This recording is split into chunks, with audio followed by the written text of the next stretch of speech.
Halo teman-teman, terima kasih sudah klik video ini. Video kali ini akan membahas mengenai alokasi pendapatan bulanan. Nah, bersyukur buat kita dan teman-teman yang lain yang masih mempunyai pendapatan bulanan ya. Nah, teman-teman, ayo nih ngaku nih, pernah gak kehabisan uang padahal gajian masih lama? Kalau seperti itu berarti teman-teman harus mengatur kembali nih gimana alokasi pendapatan bulanannya. Tabungan nggak ada, kebutuhan pokok juga juga tidak terpenuhi ya kan, karena gaji habis. Buat bayar apa? Tagihan-tagihan, cicilan. Kalau kita mau mikirin masa depan, berarti kita harus memikirkan juga bagaimana mengalokasikan pendapatan kita. Gitu teman-teman. Ada rumusnya loh teman-teman. Rumusnya adalah 10, 20, 30, 40. Ini kalau dijumlahkan semuanya adalah 100. Maksudnya gimana Pak Petrus? 10, 20, 30, 40. Nah, biar teman-teman nggak menyesal di kemudian hari, kita coba ini formula ini. 10. Ini adalah 10% untuk kebaikan. Apa itu kebaikan? Ya bebas teman-teman, mau beramal, mau sumbangan, mau sedekah, dan sebagainya ya. Misalnya gaji kita, misalnya 10 juta sebulan. Sisihin 1 juta sebulan buat kebaikan, donasi, tempat ibadah, tanda bakti buat orang tua, dan sebagainya ya.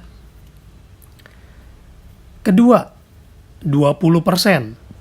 Kalau kita memikirkan masa depan kita, tabung 20% dari pendapatan kita itu untuk kebutuhan masa depan, buat hal-hal yang nggak terduga. Nah, ini kita sebutnya apa? Darurat. Darurat ini buat apa aja? Misalnya contoh kita alokasikan ke asuransi, investasi. Nah, intinya sesuatu yang bisa kita tarik untuk hal-hal darurat, untuk masa depan. Kayak asuransi ini kan berguna juga ya untuk mengcover kalau di masa depan itu terjadi resiko yang mengeluarkan biaya yang sangat besar. Nah, ini 20% dari pendapatan. Lalu 30%. 30% ini kita pakai untuk apa? Cicilan, teman-teman. Cicilan di sini maksudnya untuk kebutuhan yang sifatnya produktif ya, teman-teman ya. Misalnya properti, kendaraan, dan sebagainya yang bisa mendukung produktivitas kita.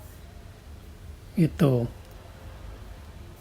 Tapi ingat, teman-teman, jangan sampai aset itu nilai cicilannya lebih dari 30% penghasilan kita per bulannya. Sebab itu sudah tidak sehat lagi. Lalu yang terakhir adalah 40%, ini untuk kebutuhan harian.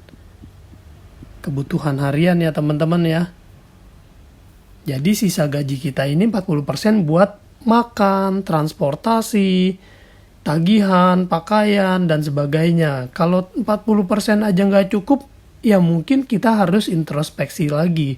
Gimana gaya hidup kita? Apakah harus diubah atau bagaimana? Kalau jika kita tetap mau mempertahankan, berarti pendapatan kita yang harus ditingkatkan.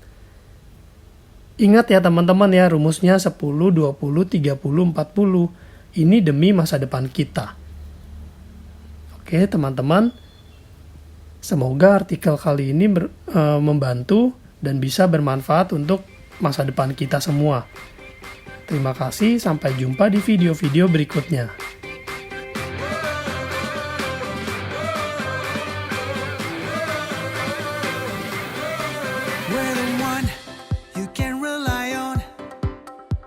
Trusted for your life and precious ones. We are number one. We are